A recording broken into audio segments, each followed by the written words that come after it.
মানুষ কল্পনায় কিছু চিন্তা করে আসলে নিজের জীবনকে গঠন করতে পারে না, এবং এই জন্য দেখবেন যে নাটক দেখে ভালো হয়ে গেছে, no one in this world.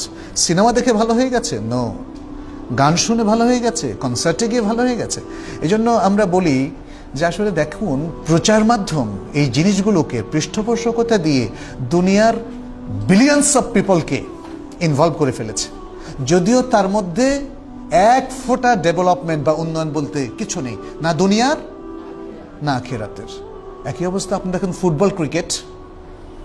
Football, একটা বলকে নিয়ে দৌড়ে 11 জন মানুষ, 11 জন আর 11 জন 22 জন, তাই না?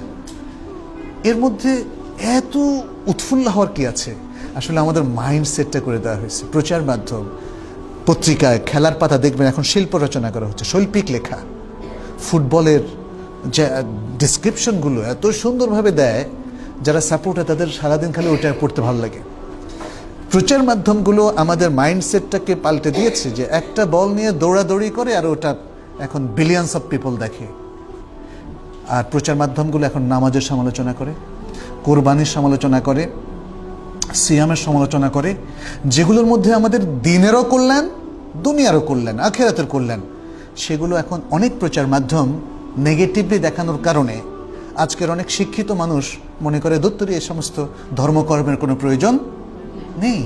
অথচ ধর্মকর্মই তো মানুষকে মানুষে পরিণত করে। খেলাধুলা মানুষকে ফ্যানাটিক করে। বিশ্ববিখ্যাত সব প্লেয়াররা আপনি দেখেন, tennis player, cricket player, football player, এরা কিন্তু শরীরে মাদক গ্রহণ করে। এমনকি দৌড়ে যারা, সবাই তো, কে না করে বলেন তো? ওই জগৎটা হলো অন্যায় অশ্লীলতার জগৎ। শুধু প্রচার মাধ্যমে এগুলোকে মানে উঠিয়ে দিয়েছে, মানুষকে মানুষের মধ্যে ক্রেজ সৃষ্টি করেছে, ক্রেজি করে ফেলেছে। ক্রিকেট খেয়াল করেন, লং টাইম 5 ঘন্টা ক্রিকেট দেখার কি কারণ থাকতে পারে? যদি আপনার মাইন্ডসেট না থাকে যে হ্যাঁ ক্রিকেট, আরে ওই কে কত উইকেট নিল, কত রান নিল, কি করলো, এগুলোকে যদি আপনি মনে করেন যে আপনার স্বপ্ন, আপনার চিন্তা ভাবনা, আপনার সব কিছু, এই মাইন্ডসেট হলে ডিজাস্টার ছাড়ার কিছু নেই। কিন্তু আমাকে বলেন তো, আমি ধরেন গত 100 বছরের ক্রিকেটের ইতিহাস মুখস্থ করলাম, কি লাভটা হলো আমাকে বলেন? এটা কি কোনো জ্ঞান? এই জ্ঞান দিয়ে কি দেশের উন্নতি হবে? এই জ্ঞান দিয়ে কি জগতের উন্নতি হবে? নিজেরও তো হবে না। আপনি ক্রিকেটের এত খুঁটিনাটি জানলেন, but what is the benefit? তাই না?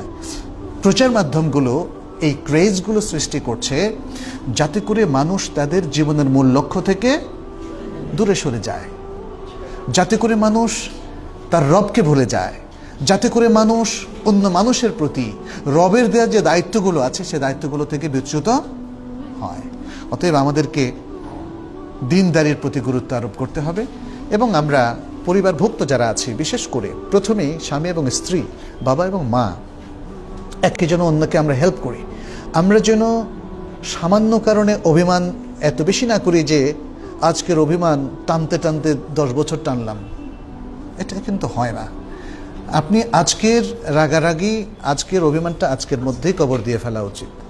তাহলে কিন্তু আমাদের জন্য কল্যাণ। যত দ্রুত আমরা ফ্রি হতে পারবো, যত দ্রুত একে অন্যের কল্যাণ কামনা করতে পারবো, ততই আমাদের পরিবার সুন্দর হবে।